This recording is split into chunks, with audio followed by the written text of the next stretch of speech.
Hi, everybody, and a warm welcome to today's LinkedIn Live.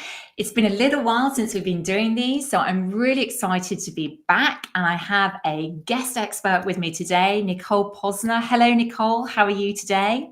I'm good. A bit coldy, but other than that, all good. Thanks, Victoria. Well, thank you so much for joining us. And before we go too much further, I'm just going to double check that we have gone live. So just give me a second, everybody. I just want to make sure that I can see we're live. So that's absolutely brilliant. So a very warm welcome to today. We are doing this LinkedIn Live on the focus of becoming a global leader and what does it take with your communication. And I wanted to invite Nicole on because she is somebody who is a real expert when it comes to thinking about conflict and disagreements and challenging conversations for leaders. And so, Nicole, would you like to just introduce yourself, first of all, and tell us a bit more about the work that you do? Absolutely. Well, thanks for inviting me on today. So I am a conflict consultant, which means I go into businesses. I specifically now work with co-founders and startups, helping them prevent and navigate challenges between them, whether it's their communication or they've already hit a wall and are in crisis, and help them navigate through it.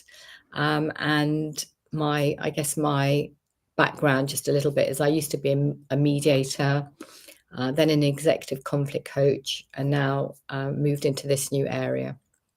And I can imagine it's very much needed in terms of the people you work with, because obviously conflict can really block people, it can block businesses. So thank you so much for joining us here today. Now, today is going to be me asking a few questions to Nicole, but this is a great opportunity. If you're joining us here live, do say hello. I can see somebody already saying, great to be here. Thanks for joining us.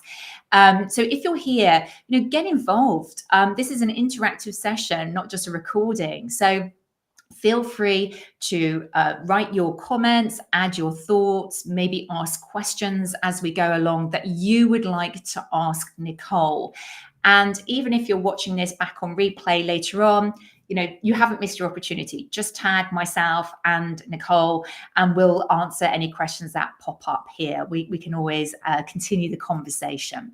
Definitely. Sure. Fantastic. So, first of all, I want to start with a question around what challenges do leaders and future leaders have when it comes to communication? So, what do you see are the common problems that people have?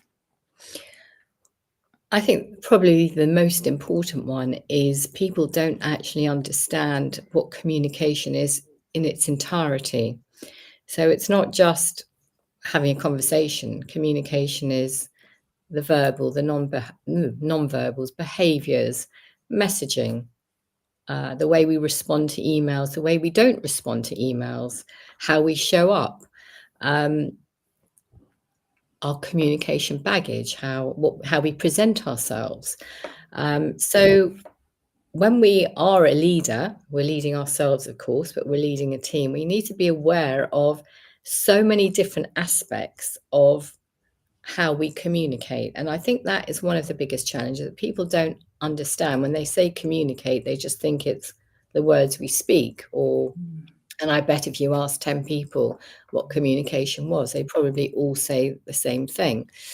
It's our intonation, how we respond in a conversation, sarcasm, how we emphasize things and words. And as a leader, you need to be mindful. You are setting the tone, if you like. You are setting the culture, and your behaviors, your communication behaviors, are what others follow. So if you want to communicate well and you want others who you're leading to communicate well, you need to start with you. So I'd say that was the first thing. The second thing is, some people just don't have good communication skills. It's not natural for them. And as a leader, unfortunately, that's something you have to master. So it's being aware, if your skills aren't good enough, having that self-awareness that perhaps you need some additional training around it. There are a lot more I suppose, different types of conversations you might have as a new leader that you might not have had before, around giving feedback or performance reviews. That is all a form of communication. So again, it's learning those skills to ensure that you actually bring out the best and you don't create a conflict out of your poor communication. So I love what you've just said there. So the idea, first of all, that communication is a really broad concept. It's not just words that we're saying or what we wanted to broadcast into the world. It's so much more than that. Correct. And I heard actually you talking about also what's not being said. That's interesting Yeah. in communication. So, that's very, very interesting. And you also then talked about self-awareness. So understanding where you are today. So in your view, do you think May leaders understand how they're performing in communication? Um, well, if they are self-aware, yes, but I think often if they're self-aware, then yes, but if they're not self-aware, they only find out when there's a problem. And then the next problem is whether they're open-minded to do something about it, or whether they will just carry on in their merry way and continue in that vein until there's another problem. So there's sort of two tracks that they can go down. Yeah. But the self-awareness is that critical point. Yeah. Excellent. And now I want to talk about specifically challenging conversations and conflict. And actually, I can see already, I don't know if you can see it too, Nicole, but there's a comment that's popped up on my screen. It says, sometimes senior leaders play communication games too. Okay, so perhaps we're talking about navigating politics. How do we navigate this without damaging rapport? So it sounds like somebody who is experiencing a situation, perhaps with senior leaders, the way that they communicate, perhaps not always being as open and transparent as needed. Have you got a thought on this question of how to navigate this? Yeah, I think, there sounds like there's a little bit of mistrust going on here. So that transparency point is key. How do you navigate this? I think, being honest, first of all, is absolutely key in all kinds of leadership communication. Where the question was, how do you navigate this without damaging rapport? I think, vulnerability is essential in leadership. If you feel that there's any kind of game playing or mistrust, have an open conversation about it. But do it in a way, and I think the point here is, how do you do it without damaging rapport? Is sit the person in question down, and on the basis you kind of have a good enough relationship to do that. Ask the question. Be curious. Can you explain more about X, Y, or Z? I have a little meme that I think is critical in all leadership conversations or communication, and that communicate with heart. And one is humility, 2 is empathy, 3 is authenticity, 4 is respect, and 5 is transparency. And I think if you embed all that into your communication, it helps you build rapport. If you lay down the armor plating and you actually say, look, this is what's going on for me. Can you share what's going on for you? You kind of eliminate that. I don't like to use the word game playing, and I'm just picking up on the comment here, but it gives you sort of a level playing field to start again on an even keel, and just be honest and open, and this is how I feel. This is what's going on for me. Yeah. And I love that answer, because I think that there's two parts to this. One is the curiosity and being brave enough to have the conversation around, can you tell me more? Can you help give me context about what's going on here? But then also what you went on to talk about there was, actually, if you are the leader, what is your responsibility? What is it you need to do to allow your team to feel like there is no game here? This is about transparency. And I think you mentioned empathy and so on. So, I think that is something that sometimes leaders find challenging. I know the conversations I sometimes have with people I work with is they feel like they have to be the leader, almost take that kind of, almost that, not mask, I think is the wrong word, but almost that mantle on. Yeah, the armor plating was the word you used. That's it. So you kind of almost have to take on the role. But it sounds like what you're saying is, no, it's not like that at all. It's actually being very kind of open and saying, I don't have all the answers here, or I don't have everything that, I can't give you the answer to this question you're asking me. Yeah. And I think if there is a culture of trust and honesty, which is, I think that's, I suppose, another conversation, there shouldn't feel like there is any game playing going on. And I think as the leader, you also have to create that space where there's psychological safety, where you are vulnerable and you can say, look, this is what's going on for me. I'm not saying you share your deepest in-depth secrets, but you're honest about stuff. And that will allow the same back from people you work with, your team, your business partners, whoever you are as a leader. It'll create that safety net, if you like, that we can all be honest here. I think that's a brilliant answer to that question. So thank you so much for the person who asked that question. I'm really sorry, I can't actually see your name on screen. I can just see LinkedIn user, but I really appreciate the questions coming in. So do ask more questions if you have them. But let me move on to a question of my own, which is, let's say there is somebody watching this and they are experiencing a situation where they are the leader and they need to manage a situation where there's conflict within the team or a disagreement within the team. What's the best way to kind of approach this? Okay, so that's a really great question. And particularly if you're a new leader, new to the role, from my experience, a lot of the time you'd find people wanted to go to what I call fix and solve. So they just want to jump in and make everything okay.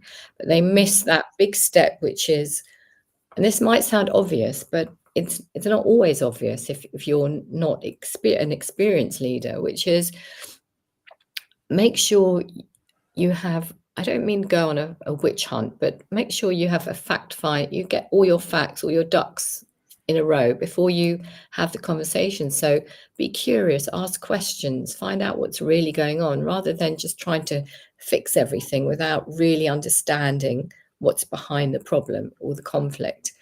And many mediations I did over the years was because a manager had been promoted into a leadership role.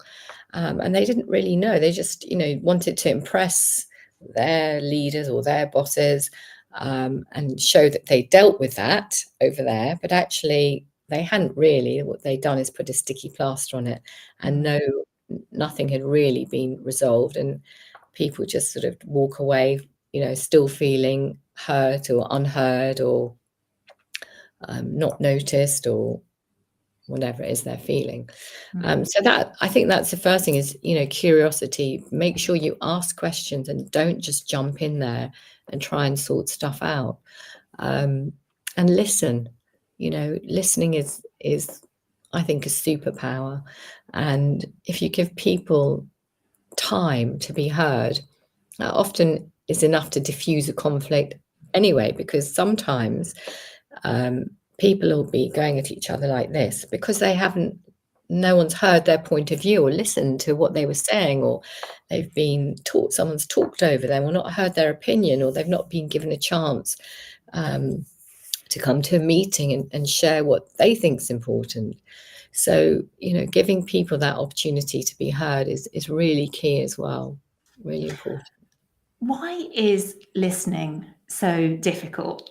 It's a theme that comes up with the people that I work with as well, but it strikes me that it is something that comes up time and time again. And I love the way that you focused on that. Why is it so difficult to listen well? Because I think people have always they've got distractions, going on up here. They have almost sometimes have an agenda. They just want to get their stuff out, and they just feel that they need to sort of offload what they want to do, which just stops people from being open-minded and hearing about. And a lot of people think listening means agreeing, and it doesn't. It just means you're hearing what they're saying, and I suppose it's also you have to train yourself to listen. You have to be conscious of the fact you're not listening. You have to tap into that and know that actually, how many times we've all done it. You're in mid-conversation and you might interrupt somebody and start over talking them. And it might not be in a conflict situation. It just might be in any kind of conversation. But unless you'll sort of stop yourself and think, that's what I do. But in conflict, the red wall comes down, the red mist comes down, and we just kind of are consumed with this sort of whatever we're feeling, if it's anger or upset or disappointment or distress, that is driving our reaction, and that stops us from actually, being able to sit quietly and listen. I think that's a really good observation. And I remember sort of something that I sort of picked up on, which I kind of now think about, is we often sort of hear things as we expect them to be, or we hear things as we think they should be. But in the situation, we've got that high emotion. And in fact, it's quite difficult to move ourselves out of that zone. So let me ask you, what are your tips to, if you're in that space, like let's say you are feeling the red mist, as you described it, the sort of emotional reaction to something somebody's saying, we're experiencing that extreme kind of conflict or disagreement to what's going on in the room. How do we move ourselves through that? Listen. You need to listen. And I have a little technique that I share. It's called the traffic light system. So when you are in that red space, let's call it the red space, the red zone, you're not going to listen back. Neither of you are going to listen to each other. So it's what I call the no-go zone, the red of the traffic lights. As difficult as it is, if you want to be heard and get your point across, let the other person offload first. Let them say what they need to say. Listen, and then you go into what I call the amber zone, red amber on the traffic light system, which is you summarize back what you've heard. You let them know they've been heard. So that acknowledgement of what they've said is critical, because they then feel validated.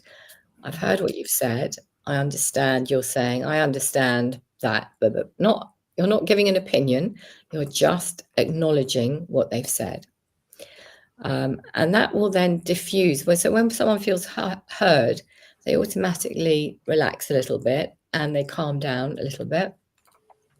And then once they know that you've heard them, and you've fed back to them what you've heard, without judgment, without poking the bear, without sarcasm, without sort of, raising any more tension, you then say, I acknowledge you're feeling upset about X, Y, or Z, and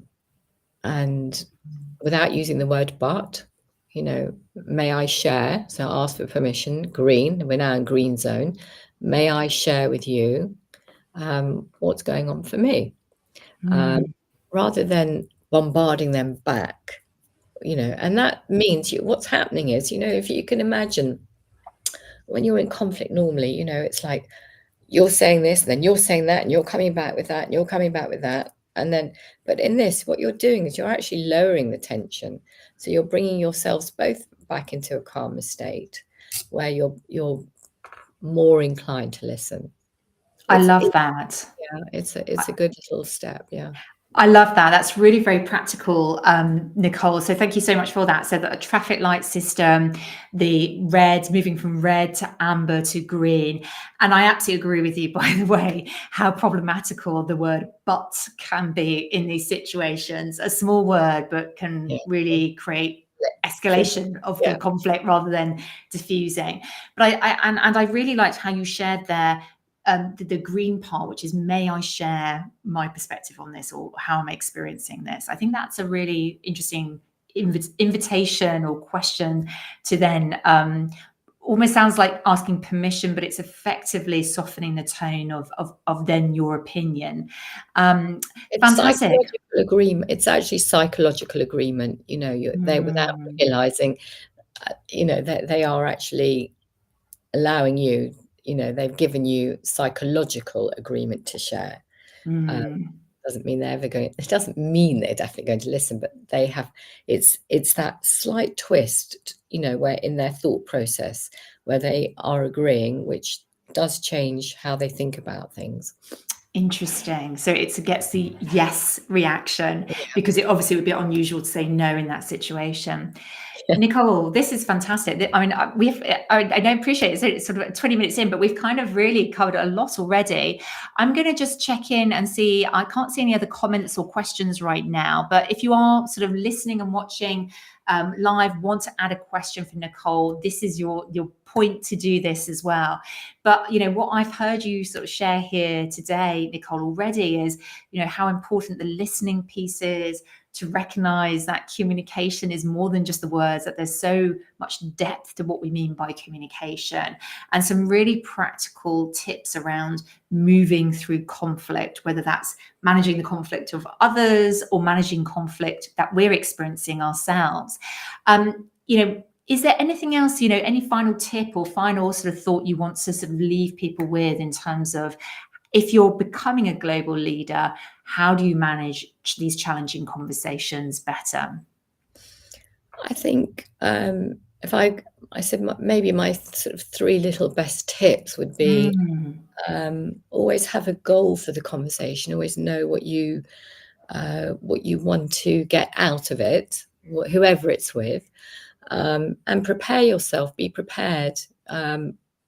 Sort of mentally and make notes. It's okay to do that. Doesn't mean you're going in with a list of 10 things I'm going to speak to you about, but just and say, I hope you don't mind, I have a few notes that I brought with me just as a memory jog, not as a kind of, and I've got my list here. It's a different, going back to the beginning, if we go full circle, communication is about how you show up. So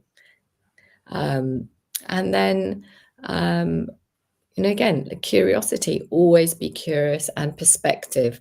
There's always 2 points of view, in 2 perspectives in any conversation, and put yourself in someone else's position. Am I wrong? What am I missing? Have I got this wrong? Before kind of launching in, think, just have that in mind as well.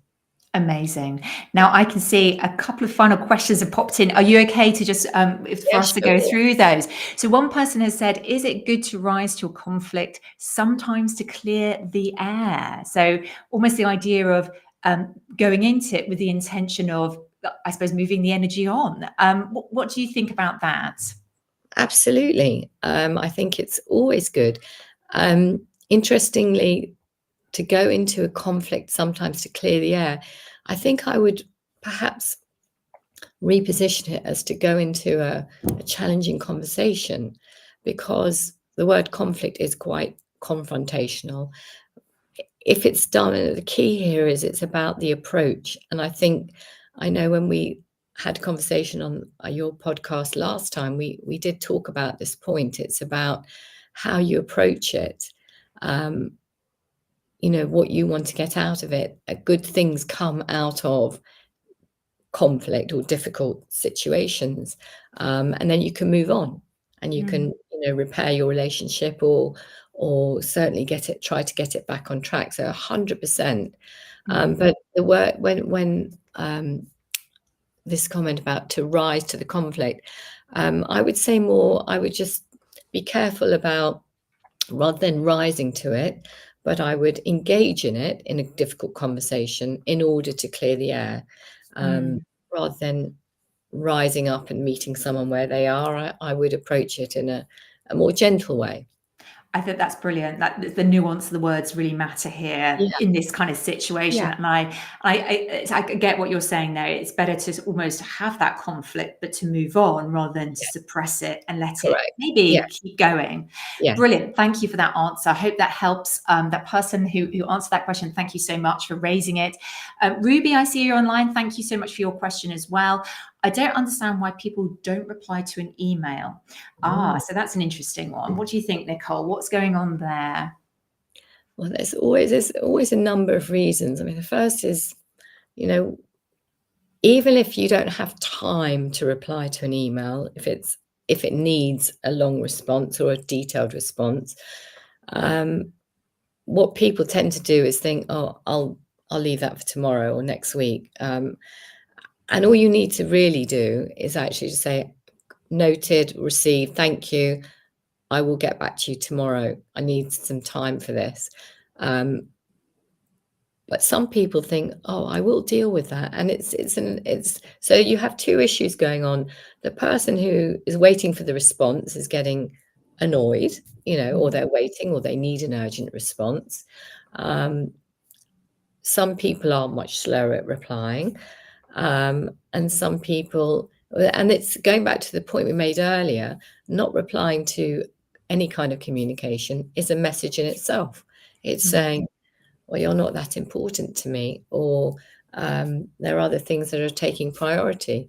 So by not replying to something, you're actually creating a conflict. You are creating a rod for your own back, mm, because either people will lose trust in you, or they won't, want to work with you again, or if whatever, whether it's a client or someone in your team, they don't have that choice. But um, we're all busy. I'm guilty as charged. I know I had to apologize to you last week for being MIA a bit, but the point is own it. Um, but when people don't reply, it's sending a clear message. You're not mm, important, or I don't have time for you, or I don't have the information, in which case just say that. I'm going mm. to come back to you. Yeah, And people don't think about the impact of that non-communication. yeah, They don't think absolutely. person who's waiting for my reply is sitting there needing that information quickly for whatever reason. So Yeah. it's a lack of self-awareness, or some people might say rudeness. But Mm. it's just thank you. Can I get back to you on this tomorrow? Can I just add something to that as well, Nicole? Because I also, I love what you're saying, like that awareness. Sometimes people are busy, but they don't think about what the non-communication is saying. I think Ruby, interestingly, also is also asking like, well, how do I interpret it as well? And I think one of the things that I have sometimes had to say to even myself is, I don't know what's going on in their life, Correct. professionally, personally, what the bigger context is. And I have to pull myself up sometimes and go, rather than assuming the worst of people, just assume you don't know what's going on. And therefore, it may not mean anything. It may not have any True, meaning or significance. true. It's not necessarily a negative comment on you or what they think. But Yeah, I think we kind of sometimes try to fill in the gaps and yeah. try to understand what it Yes, means. we do. Yeah, But my also suggestion would be, if I'm in that situation, as long as I've given enough time for that person to reply and they're still not responding, is to switch channel. So yeah, sometimes people are not great on email, but they're really great with a phone call or a WhatsApp or a yeah, LinkedIn message, whatever yeah, the context is. yeah. But that's just something I found helpful in my own context. No, that's a very valid point. Yeah, I agree Yeah. with you. And I think on that point as well, knowing preferred communication styles. I'm not saying that we should pander to everybody, but people do respond differently. If a Mm. WhatsApp message comes in, or some people only do email, some people only do WhatsApp, some people like phone calls. We all, and I guess having that relationship with people, or just a little nudge. So sorry to nudge you. Sent you an email. If you've got 5 minutes, would you mind replying? That's okay to do that. Yeah, absolutely. And I think the other thing I would just finally add is that we need to make it clear for the other person. If we need a reply by a certain date, Put that in the subject line. Make it super clear that they need to reply by a certain point in time. Obviously, Absolutely. it's easier to influence people if you're in the same organization, harder if you're influencing outside to somebody more external. But Yes. yeah, just make it easy for the other person as well, I would add to that. Brilliant. Well, I'm really conscious, goodness, 30 minutes has flown by. We've really had fantastic questions come in.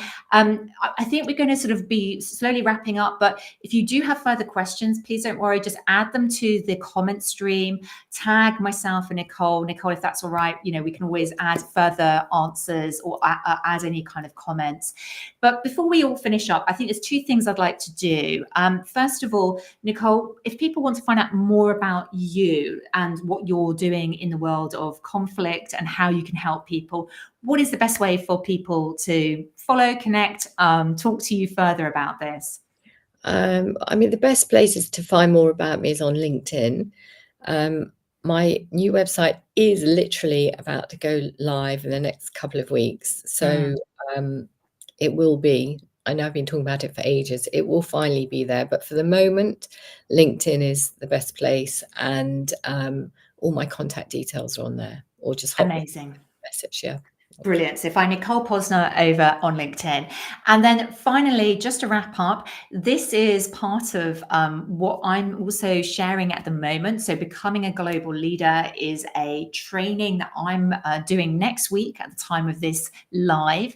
So the 25th, 26th, 27th of September, I'm running a free live training, Become a Global Leader, where we're going to be deep diving into elevating your personal brand, amplifying your leadership presence, as well as how to speak with authority, and be more persuasive. So if you'd like to go further into these topics, please do join me for the Become a Global Leader training. You still have the opportunity to sign up. So do feel free to message me, drop me a comment below if you'd like to sign up for that. But in the meantime, let's come to the end of today. So thank you so much, Nicole, for your time. I really appreciate it. I know you joined us today. You're not 100%, and you did incredibly well. So thank you so much for being here today, answering all these great questions from people here live, and also answering my questions as well. And I also just want to add, Nicole has a fantastic book called And Breathe. Is that right? The title of the book, Yes. which I have recently read, and I really highly recommend if this is a topic area you want to deep dive into. So thank you so much, Nicole. Really appreciate the time. And thanks to everybody for joining here live today. And if you've been watching here